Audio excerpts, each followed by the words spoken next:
Nous prenons nos Bibles dans le livre de Genèse.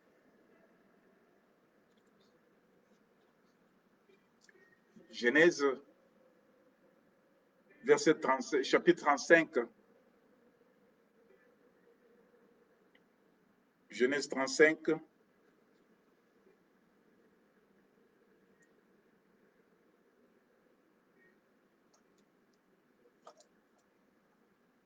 Genèse, chapitre 35. Nous allons commencer à partir du verset 1er jusqu'au verset 11.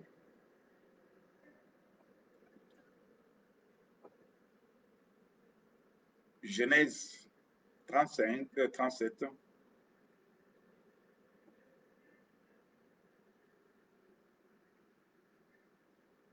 Genèse 37, à partir du premier verset jusqu'au verset 11. Tendre Père, Dieu de gloire, nous sommes que des hommes avec une capacité limitée. Éternel, ce matin, selon ton plan merveilleux, tu as permis que je sois devant ton peuple.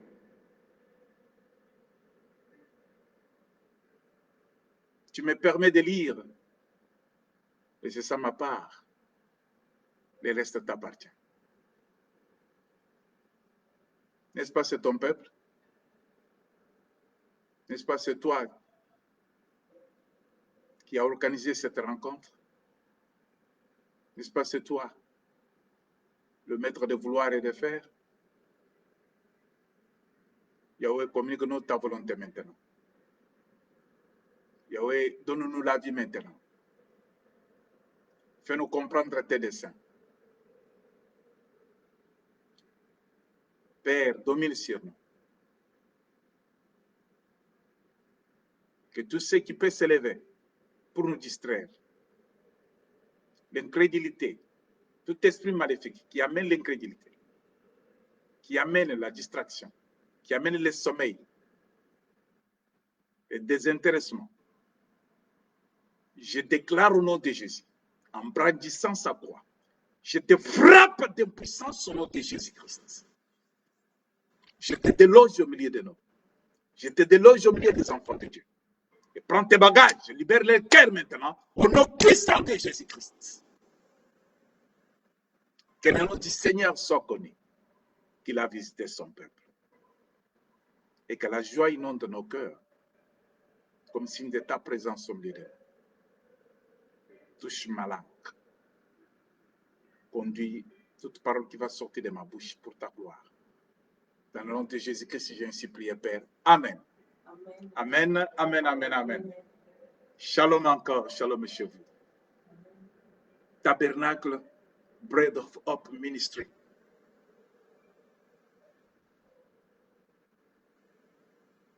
L'endroit où l'espoir perdu est retrouvé. L'endroit où l'Éternel dit, parle, je t'écoute. L'endroit où l'Éternel dit, tu n'es pas seul, je suis avec toi. L'endroit où l'Éternel Dieu donne des instructions à son peuple afin que leur lendemain soit meilleur. Amen, amen, amen. Nous parlerons ce matin, pour ceux qui sont le matin, et pour ceux qui suivront ce message peut-être en différé. Nous avons une mission. C'est de vous faire comprendre que l'Éternel Dieu, quand il veut visiter son peuple, il peut utiliser n'importe qui, n'importe quelle langue, n'importe quel instrument. Mais souvent, quand Dieu parle, les gens ne prêtent pas attention à ce que Dieu dit. Et c'est ainsi que les hommes ne parviennent pas à capter la volonté de Dieu. C'est ainsi que les hommes parviennent à se poser des questions. Est-ce que Dieu parle ou il ne parle pas. Non, Dieu parle. Tantôt d'une manière, tantôt d'une autre, mais on n'y prend point garde. En lisant la parole de Dieu, Dieu peut te communiquer. Toi qui es là, toi qui suis cette réunion, qui suis cette prédication, Dieu peut te communiquer ce que quelqu'un d'autre ne t'a jamais dit. Prête attention, bien-aimé. Nous parlerons ce matin à travers cette lecture que nous allons faire. Je lis pour la gloire du Seigneur. Jacob demeura dans le pays de Canaan, où avait séjourné son père. Voici la postérité de Jacob.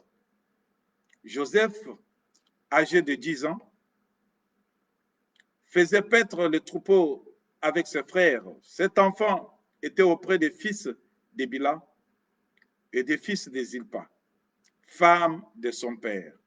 Et Joseph rapportait à leur père leurs mauvais propos.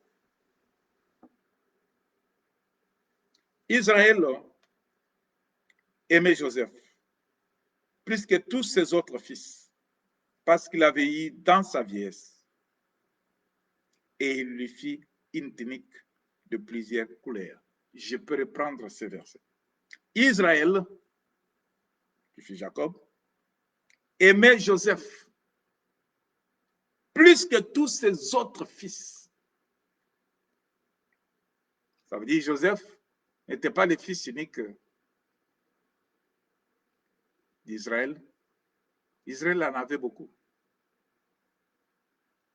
Mais maintenant, Joseph devient comme un fils unique. Pourquoi? Parce que Israël l'aimait beaucoup plus par rapport à d'autres enfants qu'il avait. Mais il y a eu un motif. Tous les autres enfants, Israël les avait obtenus. Mais la façon dont il avait obtenu Joseph était différente par rapport aux autres. Et c'est cela qui pousse maintenant à cette conclusion qu'il l'aimait beaucoup plus. C'est à condition. Ça, c'était quelque chose qu'il a fait parce que je l'aime beaucoup plus. Voilà la raison. Parce que je l'ai obtenu dans ma vieillesse. Je vais continuer avec la lecture. Ses frères virent que leur père l'aimait plus que tous. Ils le prirent en haine. Ils ne pouvaient lui parler avec amitié. Joseph fit un songe et lui raconta à ses frères qu'ils les haïrent encore davantage. C'est Joseph, beaucoup aimé par son père, s'est attiré d'ennemis. La haine a poussé à ses frères de ne pas parler avec lui, avec douceur, avec amitié, et comme de frères de même sang. Il y a eu maintenant la haine. Pourquoi? Parce qu'on l'aime beaucoup. Deuxième chose, lui qui était beaucoup aimé,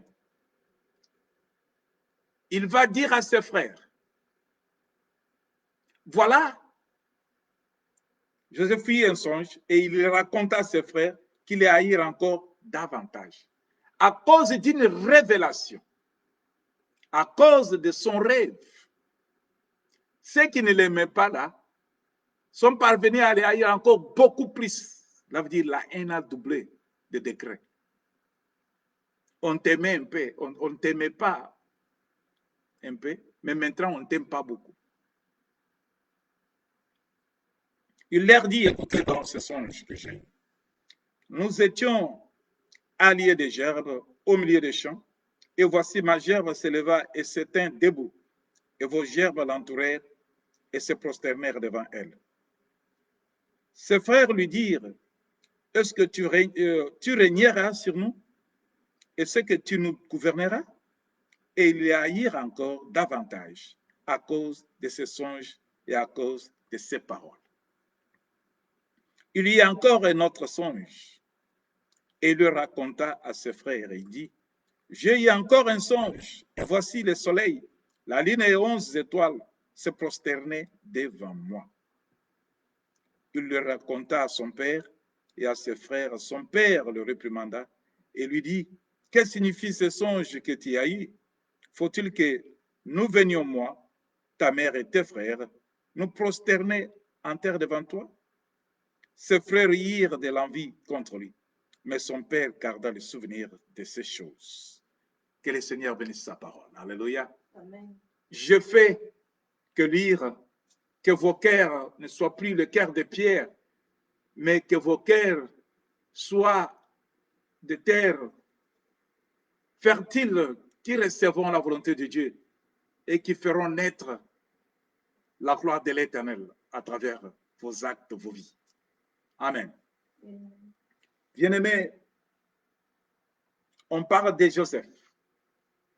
Joseph et sa famille. Ça, c'est notre but de parler. Et le titre de notre message, mon lendemain inconnu des hommes. Mon lendemain inconnu des hommes. Bien-aimé, chaque personne peut dormir et avoir des songes, des rêves. Chaque personne. Je crois que cette nuit, il y a même des songes. Des fois, Dieu nous parle dans nos songes. Il peut nous parler à travers la nature, comme il peut nous parler aussi à travers les enseignements des hommes. Dieu nous parle de plusieurs manières. Je crois que dans les songes que toi, tu as obtenus, il y a des choses que le Seigneur t'a révélées, mais auxquelles tu n'as pas tenu compte. Tu as pris à la légère. Mais il y a des songes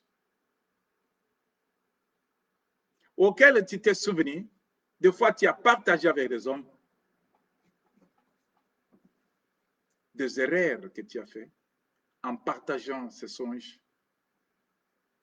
Des erreurs que tu as faites en les gardant aussi sans les partager. Parce que il y a d'autres choses qu'on peut partager avec les hommes et d'autres auxquelles on ne peut pas partager. Une fois Jésus-Christ pria pour un lépreux, il termine en lui posant les mains, il termine à prier, il donne des recommandations à cet homme. Il lui dit de ne pas parler à quelqu'un, de ne pas dire ça à quelqu'un d'autre. L'homme a reçu un message. L'homme a reçu quelque chose, ce qu'il souhaitait, ce qu'il cherchait. Mais on lui recommande de ne pas dire ça, de ne pas partager avec quelqu'un d'autre. Il y a un temps pour toutes choses. Il y a un temps de naître, il y a le temps où la mort est là. Il y a le temps de l'ignorance, il y a aussi le temps de connaissance. Il y a le temps de prison, de prisonnier, d'être emprisonné. Il y a aussi le temps d'être libéré. Il y a le temps où l'on peut parler, il y a aussi un temps où l'on peut se taire. Chaque chose a un temps. Jésus, le même Jésus, une fois, il envoie des disciples. Il envoie un message à Jean-Baptiste. Allez lui dire de ce que vous avez vu. Les disciples, allez lui dire de ce que vous avez vu. Là, il n'a pas dit, il ne faut pas dire à quelqu'un, mais à se le prêt, parce que c'était un temps de révélation. Il lui a dit, allez, mais il ne faut pas dire. Garde ça pour toi, comme un secret. Et à l'autre, non, non, ça c'est ton secret. C'est ton secret. Mais à Jean-Baptiste, il envoie le message aux disciples, dit, allez lui dire ce que vous avez vu, ce que vous avez vu. Les aveugles voient, le boiteux marche, les lépreux sont purifiés, les sourds entendent, les morts ressuscités et la bonne nouvelle est annoncée aux pauvres. Chaque nuit, tu as toujours été visité. Sauf que, des fois, quand tu dors avec, tu es disconnecté avec le royaume, des fois, Dieu ne te révèle pas. Tu dors réellement comme un mort. Mais quand tu es connecté avec le ciel, quand l'Éternel Dieu visite, selon sa bonne volonté, il peut te communiquer dans le rêve ce que tu es, ce que tu veux, ce que tu peux, là où tu peux, là où tu ne peux pas. Dans nos rêves. Oh, des fois, les gens exagèrent en disant, non, les rêves, ce sont des rêves. Oui, oui, ce sont des rêves.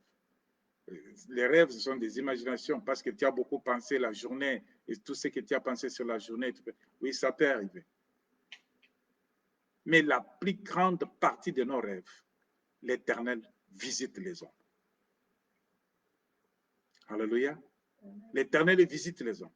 Quand il les visite, c'est pour les aviser. Quand il les visite, c'est pour les communiquer. Quand il les visite, c'est pour les réveiller. Il y a des choses que nous ne connaissons pas, qui sont tout autour de nous, mais Dieu te les révèle. J'ouvre une petite parenthèse pour donner ce petit témoignage que j'ai déjà donné, qu'il y a un pasteur qui dormait. Il était fatigué venant du travail. Il voit son fils sortir de la fenêtre, s'envoler sur la fenêtre de sa chambre et sortir de la maison. Et lui, dans le rêve, il dit, tellement que je suis fatigué, je ne peux pas me réveiller pour prier. Je prierai pour ça, par après. Quand il s'est réveillé, il a oublié. Mais il s'est révélé que j'ai rêvé quelque chose. Il a oublié de prier comme il l'avait déclaré dans son sommeil. 2 mois plus tard, il avait un jeune garçon dans la maison. Le jeune garçon était devenu insupportable. Lui qui était doux, gentil, un beau garçon. L'enfant commençait à sortir de la maison.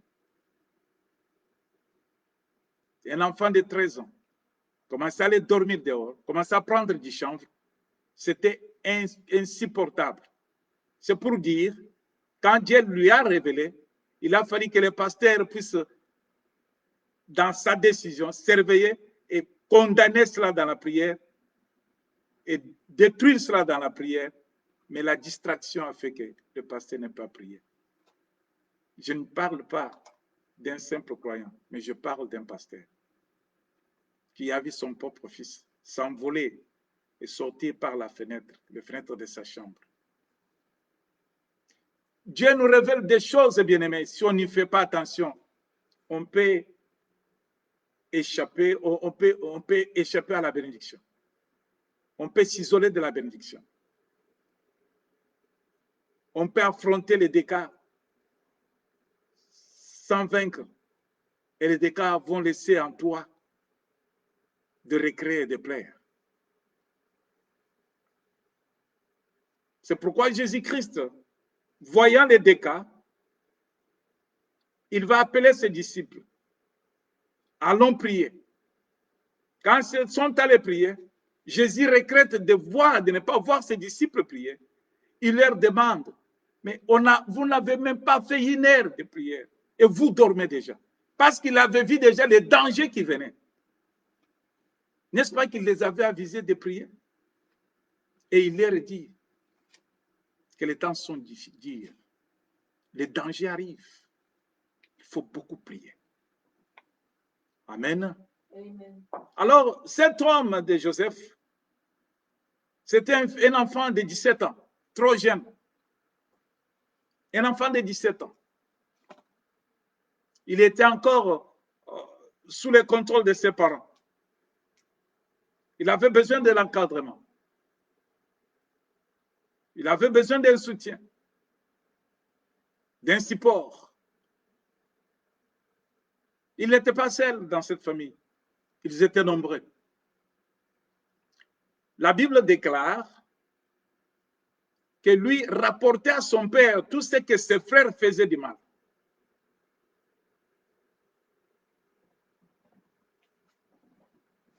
Et la Bible déclare encore que son père l'aimait beaucoup, plus que d'autres frères. Pourquoi? Parce que lui, il l'avait obtenu à sa vieillesse. Tout ce que l'on peut trouver avec beaucoup de peine et beaucoup de souffrance, ça doit être valéré dans notre vie. Amen. Amen. Tout ce que l'on peut trouver après plusieurs souffrances, plusieurs peines, après avoir dégagé beaucoup d'efforts, cela est très, très important dans notre vie. Regardez comment tous ceux qui vont à l'école, quand ils ont déjà un grand travail, un bon travail, souvent ils se souviennent de leurs souffrances. Quand je partais à l'école, je manquais le sommeil, je ne mangeais même pas bien, je marchais à pied pour arriver à l'école. Je n'avais personne pour me soutenir avec le moyen de transport. Je me déplaçais difficilement, je dormais difficilement, peu de temps. En tout cas, je dois bien garder mon travail. Je dois bien travailler. Ça doit être la source de ma joie sous le soleil. Il y a plusieurs domaines dans lesquels tout ce qui apporte, tout ce qu'on trouve avec beaucoup de souffrance, on cherche à bien protéger cela. Cet homme de Jacob avait trouvé ses fils à sa vieillesse. Ça veut dire, il voit que je suis déjà vieux, je ne peux pas avoir d'enfant. Mais il a trouvé, il a obtenu cet enfant. Il voit l'âge qu'il avait. Il voit comment la médecine peut définir l'âge et lui donner des réponses à cette réalisation. L'homme était surpris d'avoir ce beau garçon, ce jeune homme naître dans sa vie, dans sa vieillesse. Pas dans la jeunesse, mais dans sa vieillesse. Il considérait beaucoup Joseph. Son espoir, c'était cet enfant. Il aimait beaucoup Joseph. C'est bien défini, plus que les autres enfants. Cela ne veut pas dire qu'il n'aimait pas ces enfants-là. Il les aimait. Mais l'amour qu'il accorda à Joseph, cet amour était double de ce qu'il accorda à d'autres enfants. Joseph était la personne la plus visée pour son cœur. Son amour était sur Joseph. J'aimerais dire à quelqu'un ce matin que Dieu nous aime beaucoup. L'amour de Jacob et de Joseph est comparé à l'amour de Dieu envers nous. Dieu aime tout le monde, Dieu a créé tout le monde. Tout ce que Dieu a créé, il l'a créé par son amour, parce qu'il aimait ça. Créons l'homme à notre image. Cela veut dire que Dieu a aimé l'homme parce que l'homme est créé à son image. Dieu s'aime lui-même. Il ne peut pas se haïr. Il ne peut pas haïr son image. Il aime son image.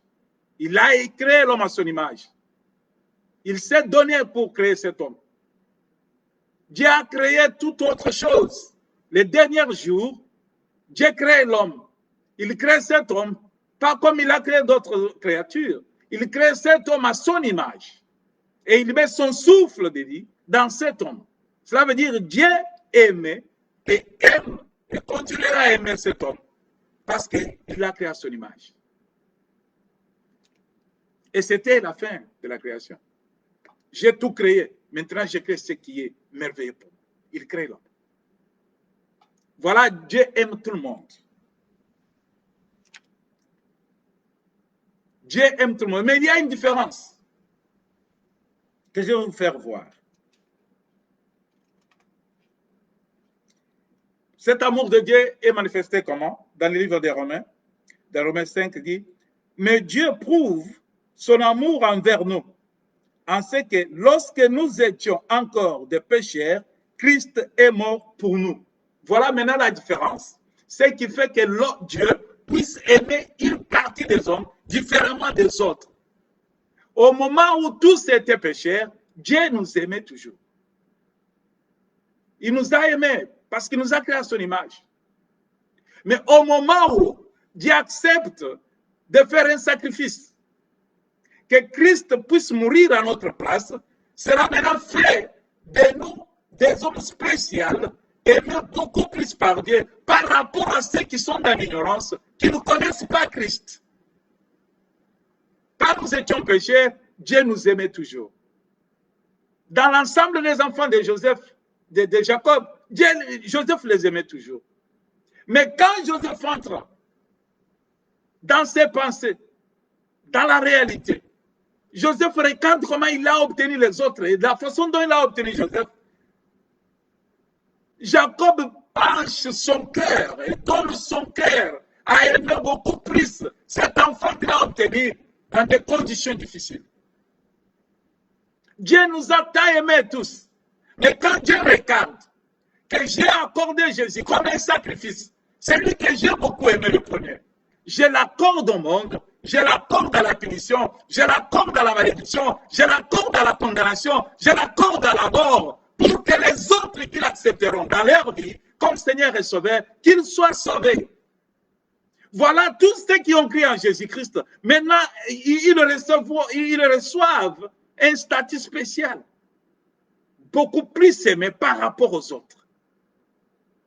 Ce matin, j'aimerais te dire, si tu n'as pas encore reçu Christ comme Seigneur et Sauveur, tu ne mérites pas cet amour, l'amour que Dieu accorde à ceux qui ont cru. Tu as une occasion, bien-aimé.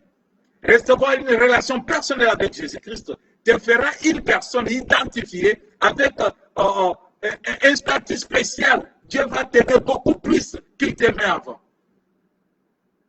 Il est mieux de choisir. Rester dans le camp où Dieu aime, comme il aime tout le monde, ou bien dans un cas spécial et spécifique, avec un amour extraordinaire en Jésus-Christ par sa mort et sa résurrection. Voilà que Joseph, aimé par son père, tellement que cet amour était grand, le père a construit quelque chose qu'il a accordé à cet enfant, spécialement à cet enfant, un habit multicolore. Il lui donne un habit multicolore. Pour toi, un symbole d'amour, un symbole de différence. J'aimerais que tous ceux qui verront que je t'ai accordé cette tunique puissent comprendre l'amour que j'ai pour toi, puissent comprendre la différence que je mets entre toi avec tes frères, puissent comprendre que moi, Jacob, je compte beaucoup sur toi que j'ai obtenu avec beaucoup de peine. Et voilà que Dieu ce matin, bien-aimé, il va t'accorder l'espoir, toi qui l'as accepté, qui as accepté Jésus-Christ comme Seigneur et Sauveur. L'espoir est que il y a l'identité, une personnalité spécifique, spéciale que l'Éternel Dieu t'accorde. Dieu nous accorde Jésus-Christ. Jacob avait accordé à Joseph un tunique de multicolores, prouvant son amour envers lui. Mais Dieu nous accorde Jésus-Christ. L'agneau immolé. Sur cet agneau, il y a eu beaucoup de multicolores. Il y a eu beaucoup de couleurs. Il y a eu beaucoup de changements. Il y a eu la mort. Il y a eu le jugement. Il y a eu le péché. Il y a eu tout ce qui est mauvais, qui devrait peser sur toi. Dieu l'a accordé à ce symbole qui est Christ. Et il dit, tu prends Christ dans ta vie. Tu reçois Christ dans ta vie. Cela veut dire que tu es maintenant spécial à mes yeux. C'est un symbole que je donne, afin qu'il y ait une différence entre toi et les autres que j'ai créés à mon image. Toi, tu deviens spécial parce que tu portes Christ dans ta vie. Joseph était spécial parce qu'il portait cette tunique comme symbole de l'amour de son Père. Jésus-Christ est le symbole que le Père nous a donné. À quiconque croit en Jésus-Christ, il devient automatiquement fils de Dieu. Voilà l'amour d'un père avec le fils et l'amour d'un homme avec son œuvre. Dieu aime tout le monde. Tu veux rester seulement l'œuvre créatrice de Dieu? Dieu t'a créé, bien sûr. Mais tu veux rester seulement à ce niveau-là? Mais Dieu veut bien, si tu portes ce symbole, Si tu gardes ces symboles, partout où tu vas, tu as ces symboles. Les gens voient ces symboles. Les gens te regardent. Ils voient que la présence de Dieu est représentée par ces symboles. En Jésus-Christ, nous sommes devenus héritiers. En Jésus-Christ, nous sommes devenus co-héritiers. En Jésus-Christ, nous sommes devenus fils et filles de Dieu. En Jésus-Christ, nous sommes devenus privilégiés pour le royaume. En Jésus-Christ, nous sommes appelés saints. En Jésus, voilà, bien aimé, ce qui nous marque, ce qui fait la différence, qui marque la différence entre nous et les autres. Tous nous sommes créés par Dieu, à son image. Mais les statuts changent parce que nous nous portons ce qui est de multiples couleurs. Le péché, notre condamnation, notre jugement, notre malédiction, notre mort. Et sur cet homme qui a été cloué sur la croix, qui a pris cela, et voilà qu'on ne peut pas nous regarder selon cela, mais on nous regarde maintenant selon Jésus. Alléluia. Dieu nous aime d'un amour spécial. Dieu nous aime d'un amour inconditionnel. Dieu nous aime parce qu'il l'a prouvé en nous donnant Jésus, qui est mort pour nous, qui nous a représentés, qui a pris notre fardeau et nous sommes devenus libres. Nous sommes devenus saints. Nous sommes devenus justes. Nous sommes devenus fils du Très-Haut. Nous qui étions autrefois loin de lui. Joseph, tout le monde de la maison ne voulait pas entendre de Joseph. Pourquoi? Pourquoi tout le monde ne voulait pas entendre de Joseph? Pour des raisons. Première raison, c'est parce que Joseph était aimé de son père. Deuxième raison, c'est parce que Joseph avait réussi les songes. Dans ces deux raisons, sache bien que ça a attiré le combat à Joseph. Ça a prouvé qu'il y a des ennemis tout autour de Joseph. Les hommes, le reste de ses frères ont commencé à le haïr. Pour les deux raisons. Il est beaucoup aimé par papa. Mais c'est lui toujours qui vient avec des rêves. Mon lendemain, inconnu par les hommes. Alléluia. C'est à cause de ce qu'il a amené devant ses frères. Quand il a eu le songe, il a dit non, je ne peux pas garder ce songe. Laisse-moi partager avec mes frères. Mes frères, vous savez ce que j'ai vu aujourd'hui quand je dormais? J'ai vu que nous étions dans un champ et on attachait les gerbes. Mais ce que moi j'avais, au milieu des autres là, pour moi ça s'est levé. Cela veut dire, ça a pris d'ampleur. Ça s'est levé et c'était visible. Ça dominait sur les autres. Et ses frères, lui, le regardent et commencent par dire, toi, tu veux nous dire que toi, tu vas dominer sur nous. Toi, tu veux nous dire que toi, tu seras plus que nous. Toi, tu veux nous dire que toi, plusieurs raisons commencent à venir. Mais moi, ce que je vous ai dit, c'est seulement le songe. Je vous ai dit ce que j'ai vu. Alors, vous prenez votre lendemain, vous prenez votre destinée, vous les confiez à vos ennemis. C'est là où tu es en train d'armer tes ennemis. Tu es en train de donner la force à tes ennemis. Ils vont connaître où te frapper. Parce que tu as pris ton secret, tu as pris ce que tu es, que toi-même tu n'as pas encore discerné, tu as donné à tes ennemis. Le cœur de l'homme. Connais-tu le cœur de l'homme? Connais-tu le cœur de l'homme? La personne qui va te faire beaucoup mal, c'est la personne qui est à côté de toi. C'est la personne avec laquelle tu partages. Une fois, quand nous étions dans le monde, il y a eu un ami à moi. Cet ami a eu des difficultés là où il dormait. Alors, il est venu chez moi, il m'a demandé. Nous étions célibataires tous. J'avais à peu près 24 ans, 25 ans. Il va me demander si je peux passer des nuits avec moi chez moi. Quand il va reconstruire la quarantaine, il va repartir chez lui. Ah, et bon, on est resté ensemble avec l'ami. Mais il mangeait de ce qui sortait de ma sueur. C'est moi qui faisais sortir, c'est moi qui achetais, c'est moi qui payais les loyers. Mais cet homme, une fois découvre ce que je faisais, cet homme devient très jaloux envers moi sans que je le sache. Moi, je l'ai considéré comme ami, best friend, comme on le dit ici. Je pouvais sortir, il reste à la maison. Je rentre, peut-être on cause, on rit, tout ça. On a mangé, on partage. Mais une fois, l'homme est allé chercher des hommes pour venir me faire du mal. Et le jour où il est parti chercher des hommes, il s'est excusé auprès de moi pour me dire, je viendrai aujourd'hui en retard. Alléluia. J'ai des raisons, plusieurs raisons qui me poussent à dire, moi, je n'abandonnerai pas Jésus de ce qu'il a fait pour moi. Je ne le connaissais pas encore. J'étais ignorant, je n'étais pas dans la foi.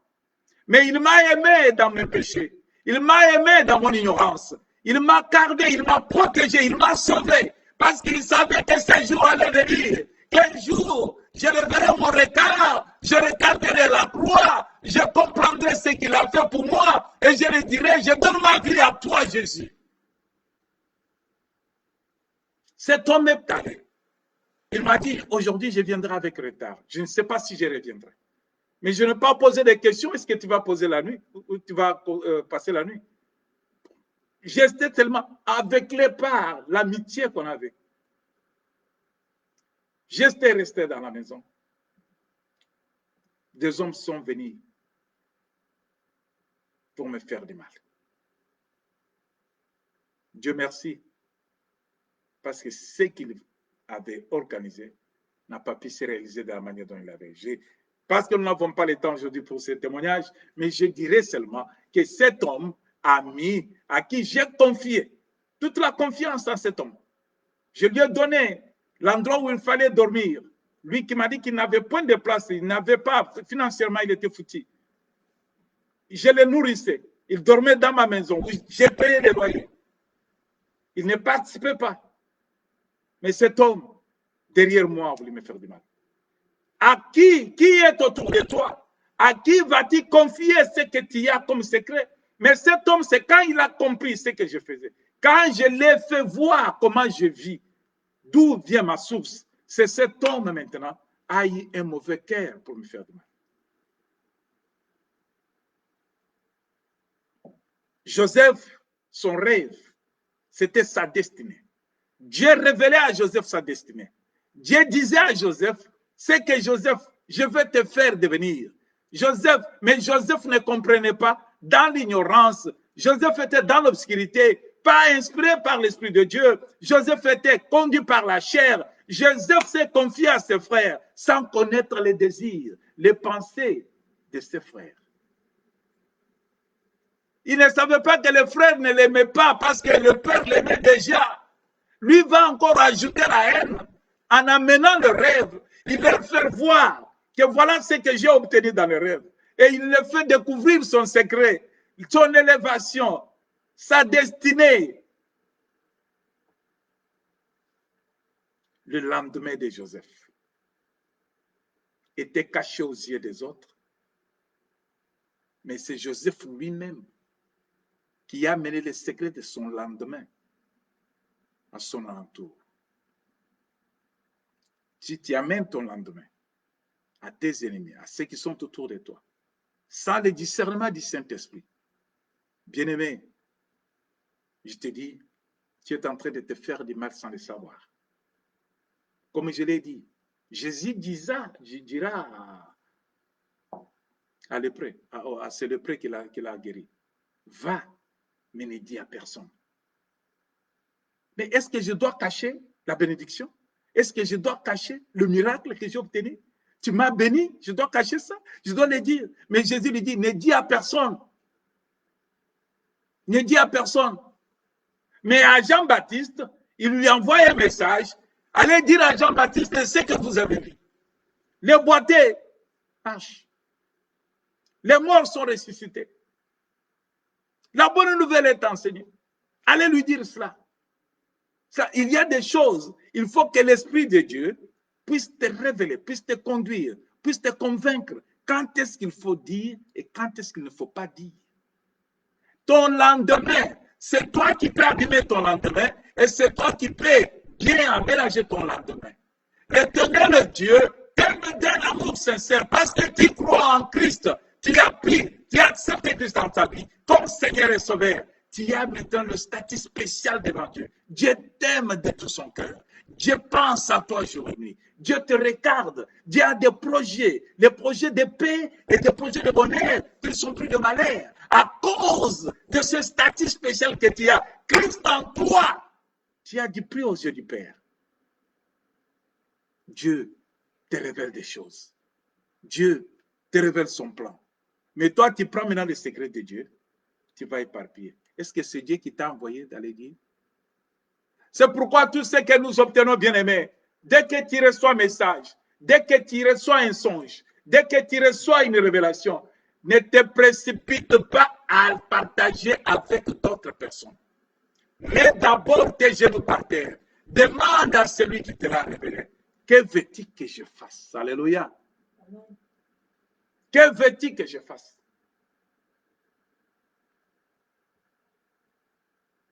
Que veux-tu que je fasse? Dieu ouvre les yeux de son serviteur dans les temples. Anne avait son secret. Elle pleurait jour et nuit. Je n'ai point d'enfant. Je suis moqué. On se moque de moi partout. On me pointe des doigts. Je suis humilié. Je me suis marié et dans le mariage, je n'ai point de fils. Je n'ai point d'enfant. Elle a gardé en elle cette souffrance, cette peine. Mais elle savait que si moi je me donne à Dieu, si je lui fais voir mes douleurs, Dieu peut m'accorder grâce. Et voilà que Dieu fait ceci. Elle est partie au temple. Comme toi, tu pars à l'église chaque jour. Comme toi, tu pars prier, tu pars, tu gênes, tu fais des sacrifices chaque jour. Mais ce qui est dans ton cœur, que tu amènes devant Dieu, c'est Dieu qui peut te convaincre comment avoir des directives.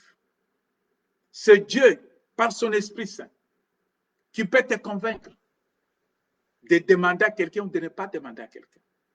De t'ouvrir à quelqu'un ou de ne pas s'ouvrir à quelqu'un. L'Esprit de Dieu saisit son serviteur. Anne est dans le temple en train de pleurer. Dieu convainc son serviteur. Demande à cette femme, parle à cette femme.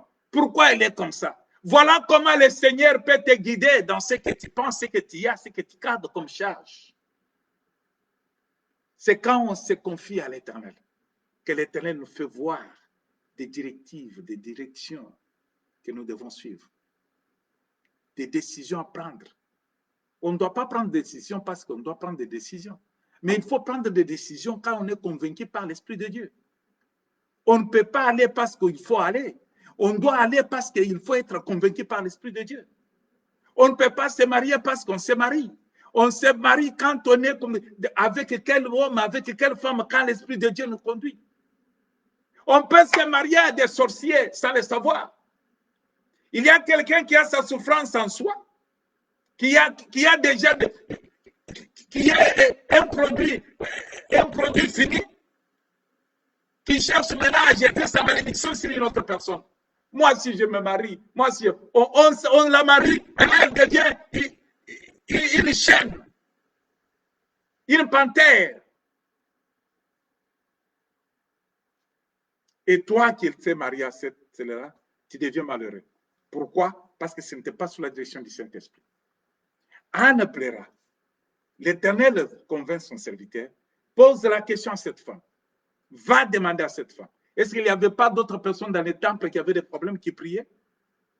Est-ce qu'il n'y avait pas des personnes qui parlaient en langue dans cette église-là, dans ce temple-là? Mais ce jour-là, c'était un jour spécial où Anne, visitée par l'Esprit de Dieu, Dieu dit à son serviteur, pose la question, pourquoi elle est en train de balbutier? Pourquoi elle fait bouger les lèvres? Pourquoi? Va. Le serviteur s'approche d'Anne et dit, mais toi, jusqu'à quelle heure? Tu es déjà sous. Il fait qu'un ivre. Comment toi, tu es ivre à cette heure? C'est toi.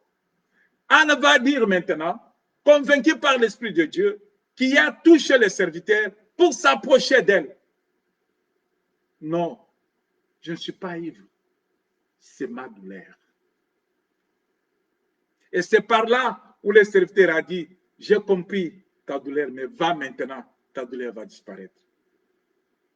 On se confie au serviteur de Dieu. Vous savez, il y a beaucoup de bêtises dans des églises. Je vis une femme qui fait descendre les nets, qui fait descendre son sous-vêtement devant le serviteur, soi-disant serviteur de Dieu. Des pratiques démoniaques, des pratiques sataniques, des pratiques du ténèbre qui s'organisent dans les temples de Dieu. Et le peuple aveuglé, le peuple ignorant, se confie à ce genre de pratiques. Mon peuple meurt par manque de connaissances. Tu as reçu un rêve. Tu connais, l'Éternel est en train de te montrer ta destinée. L'Éternel est en train de te montrer ce qui est caché aux yeux des hommes. L'Éternel est en train de te faire comprendre que ton lendemain, les hommes ne connaissent pas ton lendemain. Mais à toi, je te le fais comprendre.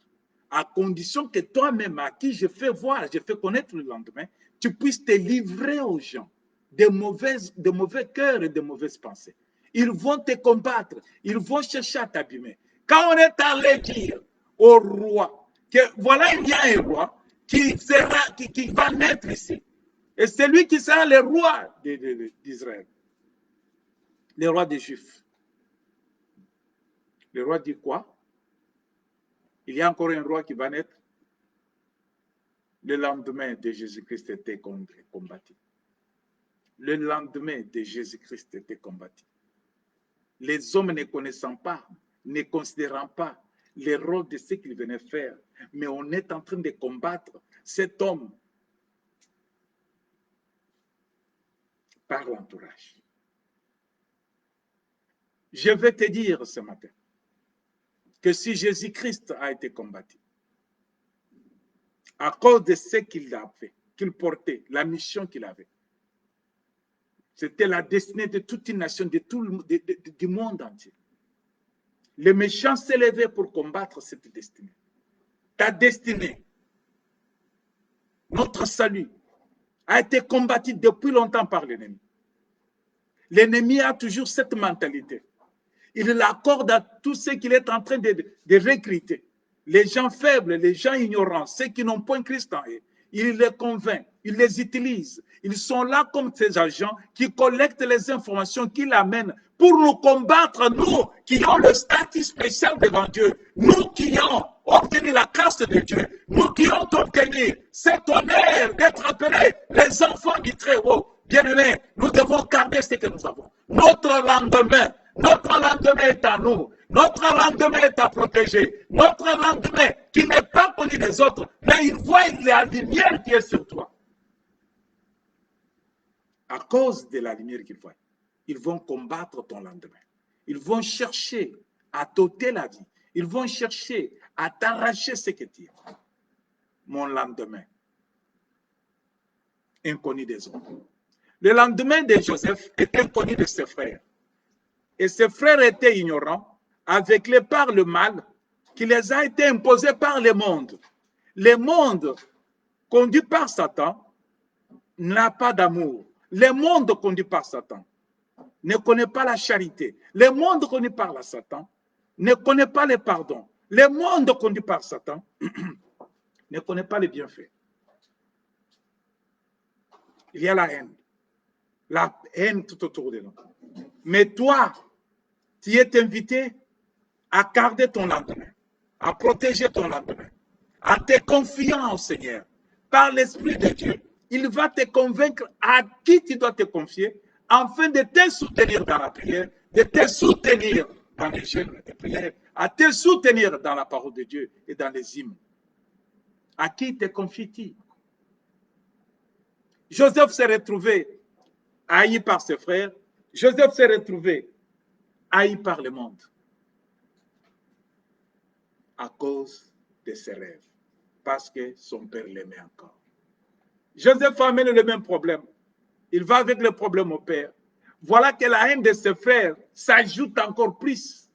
Son père lui-même lui dit, mais Joseph, toi tu veux dire que ta maman, tes frères et moi, tous nous allons nous prosterner à toi. Oui, oui, oui, oui, c'est ma destinée. C'est ça que Dieu a proclamé.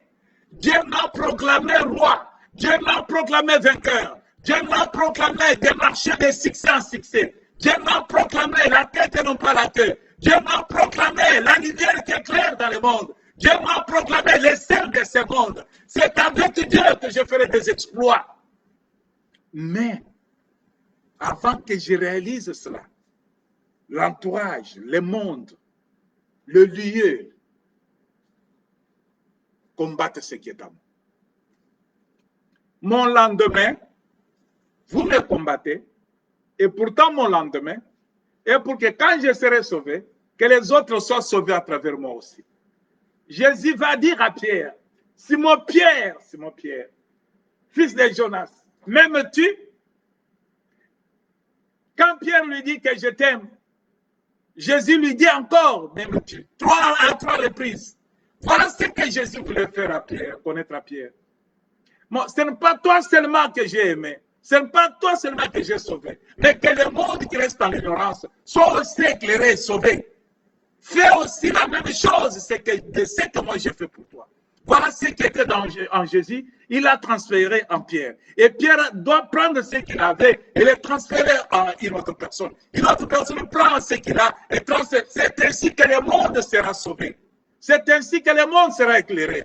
C'est ainsi que le monde vivra la paix, la véritable paix que le monde ne donne pas. Que la paix que l'ONU n'apporte pas, que la paix que l'OTAN n'apporte pas, que la paix que les grandes puissances n'apportent pas, la paix qui vient de Jésus-Christ. À quiconque croit en Jésus-Christ, le combat est difficile, mais la victoire est certaine. On te combattra, mais on ne te convaincra pas. On te mettra des barrages sur la voie, mais tu seras toujours celui qui va trouver, qui va dépasser, qui va triompher et qui va recevoir la victoire. Car Jésus-Christ, avec Jésus-Christ, la victoire est certaine. Alléluia. J'aimerais te dire, bien-aimé, que ton lendemain, que les hommes ignorent, les frères de Joseph voulaient minimiser le lendemain de Joseph, voulaient affaiblir le lendemain de Joseph, voulaient détruire le lendemain de Joseph, parce qu'ils ne connaissaient pas. Quand lui, il leur dit ce qu'il parlait, ils ne comprennent pas le langage de Dieu. Et lui a dit les gerbes. Lui a dit les gerbes qu'il taillait, qu'il liait. Mais lui n'a pas compris que voulait dire les gerbes. Quand il a amené les gerbes à ses frères, les frères disent, toi les gerbes, mais ils ne connaissaient pas de quelle domination qu'ils devraient dominer. Bien-aimé, quand Joseph a dépassé l'âge de 17 ans, la haine de ses frères a fait que ses frères puissent l'arrêter, que les frères puissent le vendre. Joseph s'est retrouvé vendu, esclave en Égypte, parce qu'il a été vendu par des commerçants, par des marchands. Joseph s'est retrouvé prisonnier. Joseph s'est retrouvé dans le pétrin à cause de la haine de ses frères, qui ne voulaient pas que le lendemain de Joseph puisse fleurir, puisse apporter le fruit. Ils ont pris Joseph, ils ont vendu Joseph, ils ont pris de l'argent, ils se sont réjouis avec cet argent. Ils ont amené la mauvaise nouvelle au papa. Papa, ton fils que tu aimes beaucoup, ton fils là, il est perdu. On l'a mangé, on l'a déchiré par les animaux sauvages. Le père a pleuré, il a fait deuil, il a regretté mon fils que j'aimais, à qui j'ai donné cette tunique de multiples couleurs. Ils ont dit, mais voilà ce que nous avons trouvé. Nous avons trouvé seulement le tunique de multiples couleurs. Tu reprends ton tunique, mais tu as perdu ton fils. Quand Dieu nous retarde, quand l'ennemi nous accuse, quand l'ennemi nous s'acharne sur nous, quand l'ennemi nous combat, Dieu regarde Il ne voit pas l'homme pécheur, il voit l'homme qui s'est converti. Dieu va pleurer, Dieu va pleurer, Dieu va dire, j'ai perdu l'âme, j'ai perdu quelqu'un. Mais bien-aimé, écoute, ne te perds pas dans la confusion, ne te perds pas dans les mêmes pratiques avec ceux qui ne t'aiment pas. Ne te perds pas. Il y a une voie. Toi, tiens bon, la victoire est certaine. Dieu t'a sauvé, non? Dieu t'a sauvé, non? Ton lendemain fait mal aux autres.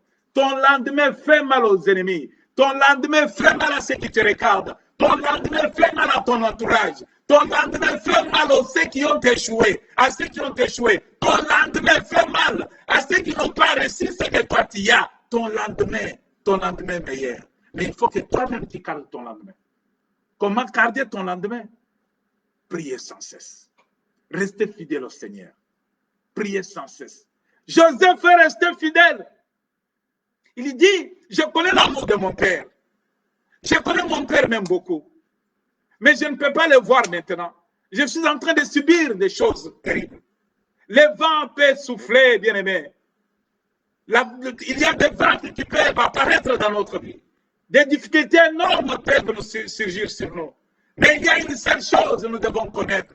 Il y a un Dieu qui nous aime, un Dieu qui nous a promis. Il a dit à ses disciples, allons à l'autre bord. Les disciples ne croyaient pas qu'en allant à l'autre bord, il y aurait un vent terrible sur nous. Mais quand ils étaient sur leur voie pour aller à l'autre bord, il y a un vent terrible qui a soufflé. Mais la pirogue, la barque dans laquelle ils étaient, la barque a commencé à s'enfoncer. Ils ont crié que nous mourrons, nous allons périr. Mais quand ils se sont souvenus que nous avons un Seigneur, que nous avons un Sauveur, ils ont crié Jésus. Sur Jésus, ils l'ont secoué. Seigneur, réveille-toi, nous périssons. Quand le Seigneur s'est réveillé, il a regardé l'ennemi, des disciples de ceux qui l'entouraient. Il a crié sur l'ennemi, de ceux qui troublaient les disciples de Jésus. Il a crié sur les méchants, il a crié sur les dégâts. Il a maîtrisé, il a dominé. Il a dit, tais-toi et les vents se tuent. Bien-aimé, les vents qui se lèvent contre toi.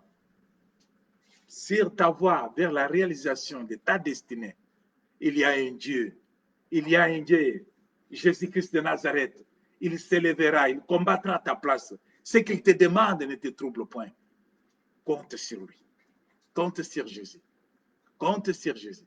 Voilà l'homme est vendu. Le lendemain de ce monsieur devient de plus en plus noir. L'homme est vendu. Il est en train de partir dans la direction où il ne voulait pas. Dans la direction où il n'a pas choisi. L'homme est en train de partir. Mais l'Éternel Dieu, dans son royaume, nous regarde dans les temps difficiles où nous traversons. Les temps difficiles que l'Éternel voit apparaître dans notre vie, ce sont les temps difficiles qui sont tellement les marchepieds pour notre élévation. Les vents qui soufflent dans notre vie, le malheur qui nous atteint dans notre vie, ne vont plus nous ôter la vie, parce que l'Éternel Dieu, avec son amour, il nous garde, il nous protège, il nous a promis le lendemain meilleur, il nous a promis la victoire, car la victoire a été réalisée sur la croix. Ils ne nous abandonneront pas, il ne nous abandonnera pas, je voulais dire. Mais ce qu'il nous demande, il nous demande une seule chose, tes noms bons. Alléluia. Tes noms bons. Tes noms bons. Ne perdons pas l'espoir. Ne perdons point l'espoir. L'Éternel Dieu était avec nous. Il veille sur nos âmes. Il a dit à celui qui a accusé Job, va le toucher. Fais tout ce que tu veux. Mais ne touche pas son âme. Avec Dieu bien-aimé, ton âme ne sera pas touchée. Ton lendemain, il fera que tu sois élevé de tout, des prières qui te regardent et qui te combattent. Tes ennemis seront tes propagandeurs. Ils vont annoncer que l'homme là, la femme là, l'enfant là, le monsieur là, voilà ce que l'Éternel Dieu a fait pour lui.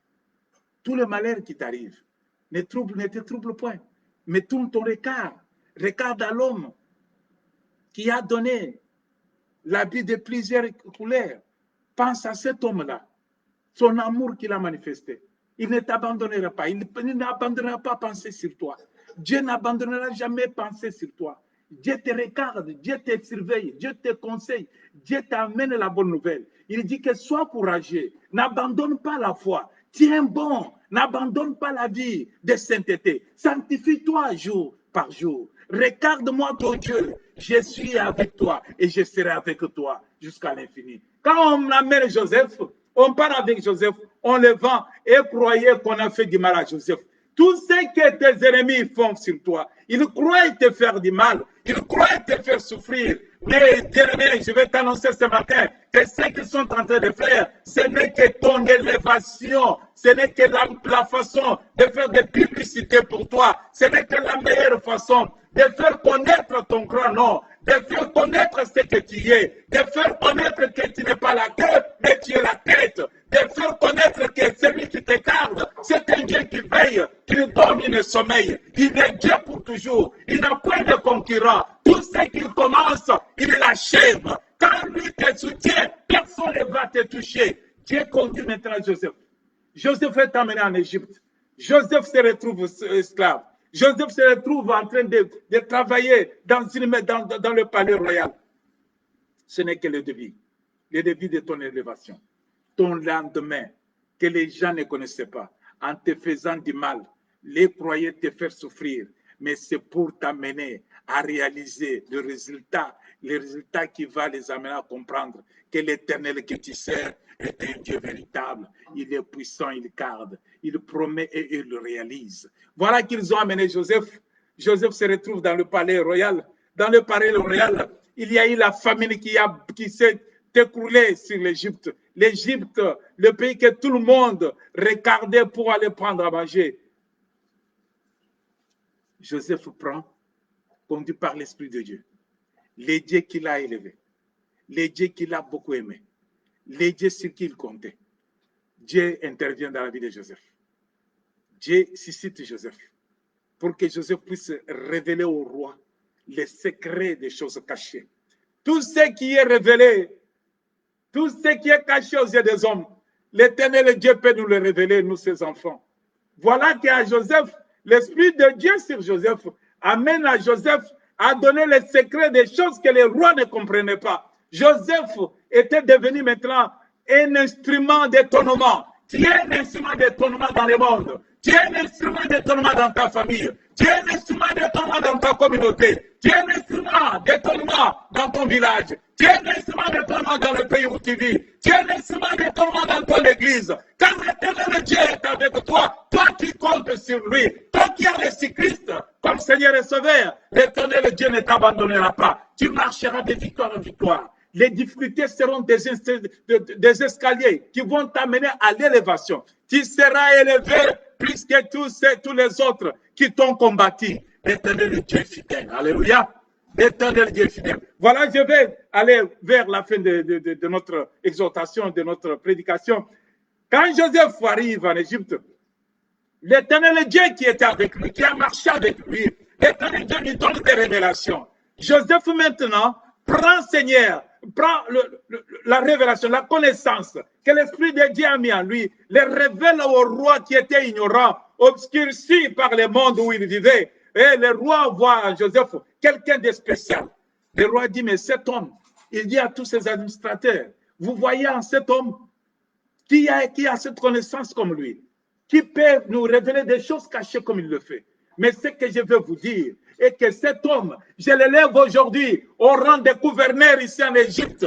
Il va décider quand moi je ne suis pas là. Si moi je décide, je suis le premier, celui qui est le deuxième dans mon royaume. Maintenant, Joseph devient le gouverneur de l'Égypte. Bien-aimé, je te rassure, tu deviendras la deuxième ou la première personnalité dans la vie où ils t'ont amené, là où ils t'ont poussé, là où ils t'ont amené, sur les champs où ils t'ont mis. Je te dis que tu seras le premier. Tu es la tête, tu n'es pas la queue. Tu es celui que l'Éternel Dieu veut élever pour que son Saint puissant non soit connu. Que tous ceux qui espèrent en l'Éternel ne seront jamais confus. Tu ne seras jamais confus. Tu seras élevé et la gloire reviendra à ton Père céleste. Je te rassure ce matin que ton lendemain, que les hommes ont ignoré, croyant te faire du mal, ils t'ont poussé à être élevé. Ils ont ignoré ton lendemain. Quand il est raccorda ton secret et croyait te faire du mal. Mais voilà que l'Éternel Dieu t'élève aujourd'hui en Jésus-Christ pour te dire que tous ceux qui croient en Jésus, tous ceux qui croient en Jésus, bien-aimés, cette promesse est pour eux, est attachée à lui. Si tu es la personne qui a reçu Christ comme Seigneur et Sauveur, l'amour de Dieu est avec toi. L'amour de Dieu est lié à toi. L'amour de Dieu ne t'abandonnera jamais. L'amour de Dieu t'accompagnera dans tout ce que tu entreprends. L'amour de Dieu t'amènera la nuit comme les jours. L'amour de Dieu fera que le nom de l'Éternel soit connu, qu'il n'y a point de Dieu comme lui. Sur la terre, sous la terre, dans le ciel, il n'y a que l'Éternel Dieu, le Père de notre Seigneur Jésus-Christ, qui l'a ressuscité des morts, qui est avec toi et qui t'élève aussi. Bien-aimé, nous terminons par là. Mais ce que je voulais te dire est que si le père de Jacob lui avait donné un tunique pour prouver son amour, le tunique de multicolores pour prouver son amour à Joseph, qu'il n'avait pas donné aux autres. Mais je te rassure que toi, tu as reçu Christ, Christ crucifié, Christ ressuscité, que sur lequel Dieu dit, je te regarde à cause des lèvres que Jésus a accompli sur la croix. Je te regarde comme sauvé, je te regarde comme saint, je te regarde comme fils, comme fille, à cause de ce que Jésus a réalisé sur la croix. Que la parole de l'Éternel demeure en vous. Soyons vigilants de ce que nous avons obtenu. Tenons bon, ayons l'espoir, ne perdons point l'espoir. L'espoir en Jésus-Christ. Si lui avait le tunique, nous avons Jésus-Christ. Ne perdons pas l'espoir. Ne perdons point l'espoir. L'Éternel Dieu nous aime. L'Éternel Dieu nous aime d'un amour sincère. Que l'Éternel vous bénisse dans le nom puissant de Jésus-Christ. Que cette parole soit attachée dans vos cœurs. Méditez cette parole. Soyez connectés au tabernacle jour et nuit. Je prie au nom de Jésus-Christ. Tendre Père Dieu de gloire, mon Dieu, tu nous as envoyé cette parole. Yahweh, je lis. Éternel, que tout ce que je lis, qui n'est pas venu de moi, mais qui est de toi, trouve de la place dans laquelle est ton peuple. Accompagne chacun dans sa demeure, car nous venons de comprendre que notre lendemain est rassuré. Notre lendemain va se réaliser selon le plan merveilleux que tu as tracé pour nous. Ils croient nous faire du mal, et pourtant, ils sont au service pour notre élévation. Que la paix, la joie, que le monde ne donne pas, mais qui vient de Jésus-Christ, demeure en nous. Au nom de Jésus-Christ, nous avons prié, nous disons Amen, Amen, Amen, Amen, Amen, Amen. Bon dimanche. Connectons-nous.